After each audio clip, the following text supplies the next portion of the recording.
Bonjour Elena, bonjour à toutes et à tous. Ce soir, ce sera la Hiloula de Rabbi Meir Baal HaNes. Ce sera aussi Pessah Sheni, le deuxième Pessah, qui, à l'époque du Temple, permettait à ceux qui étaient impurs et qui n'avaient pas pu amener l'agneau pascal à Pessah, avaient la possibilité de rattrapage pour ce jour. C'est la seule incidence. Il n'y a pas d'obligation de manger la matzah, même si certains veulent marquer le jour en mangeant la matzah, bien que, logiquement, on ne mangerait pas la matzah ce soir, mais demain soir, puisque c'est dans l'après-midi du 14 qu'on amenait le sacrifice pascal pour le manger dans la nuit du 15. Et donc, ça ferait demain soir. Bon, en tout cas, pour Pessah Sheni, un sujet très fort, très intéressant, mais certainement l'un des sujets les plus développés pour ce soir, c'est la Hiloula de Rabbi Meir Baal HaNes, ce grand maître qui a été l'élève de Rabbi Akiva, le premier des 5 élèves de Rabbi Akiva, qui a eu 24 000 qui sont décédés, mais qui après est parti dans le sud et a repris 5 élèves. Et sur ces 5 élèves, le premier, c'est Rabbi Meir. Le premier nom de Rabbi Meir était Rabbi Nehorai. Nehorai, qui est la même racine que Meir, qui a une dimension d'éclairer, éclairer les yeux des Chachamim. Très remarquable, puisqu'on nous dit que ce nom de Nehorai, on lui a donné parce que on a voulu le lier à Rabbi Elazar ben Arar. Rabbi Elazar ben Arar était le 5e. Rabbi Meir, c'était le premier des élèves de Rabbi Akiva.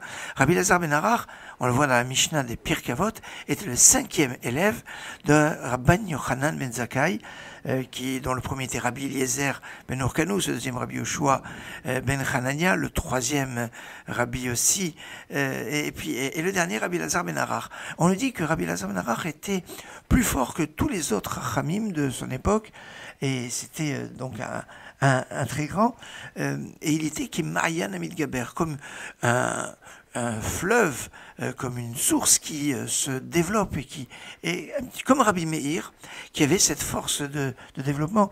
On nous dit que Rabbi Meir, on ne faisait pas l'halakha comme lui, parce que il était trop puissant dans sa façon d'expliquer et d'approfondir, où il pouvait démontrer une chose et son contraire, et on ne pouvait pas le suivre.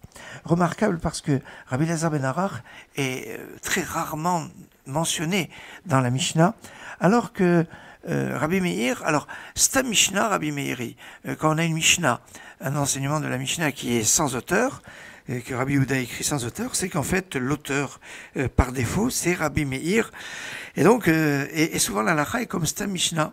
Donc la halakha est comme Rabbi Meir quand on ne le cite pas. Mais quand on cite Rabbi Meir, Rabbi Shimon et d'autres rabbanim, alors la halakha n'est pas comme Rabbi Meir, parce que lo yardou les sauf daté, on ne pouvait pas aller dans le fond de sa pensée, comme on l'a expliqué, il était trop fort, cette puissance. C'est Rabbi Meir dont il avait une puissance d'étude, mais aussi une grandeur de miracle, avec l'histoire qui est arrivée avec sa belle-sœur, et c'est pour ça qu'on l'appelle Baal HaNes, le maître du miracle, même si, en général, la formulation ne veut pas être Baal HaNes, mais Meloumad Benissim, expérimenté dans les miracles. En tout cas, l'évocation de son nom et de la prière, Elaha de Meir Aneni, qui ne veut pas dire Dieu de Rabbi Meir, réponds-moi, mais Dieu qui éclaire.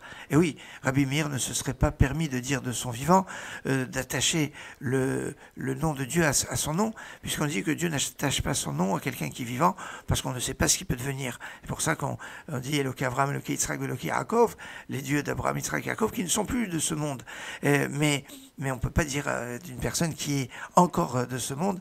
Et là, c'est pour ça que quand on veut dire Dieu de Rabbi Meir, réponds-moi, c'est pas tout à fait juste, même si c'est une opinion qui existe, mais la plus juste serait de dire Ela de Meir, Dieu qui éclaire, réponds-moi, c'est la Meir Larès, celui qui éclaire le monde. On dit 3 fois cette phrase et on donne une pièce à tzedaka, très important. La pièce à tzedaka, d'ailleurs, certains disent que les boîtes de tzedaka de Rabbi Meir Baal HaNes, Ramban, en fait, on a décrit comme Rabbi Meir Baal HaNes, mais à l'origine, certains disent que c'était les troncs de Rabbi Moshe ben Nachman, Ramban, et qui étaient en fait des troncs pour les pauvres d'Eretz Israël, parce que le Ramban était celui qui avait réinitialisé au XIIIe siècle le retour sur la terre d'Israël. Un programme extraordinaire. Ce soir, la Hiloula de Rabbi Meir Baal HaNes, que son srout nous accompagne et nous protège. Excellente journée.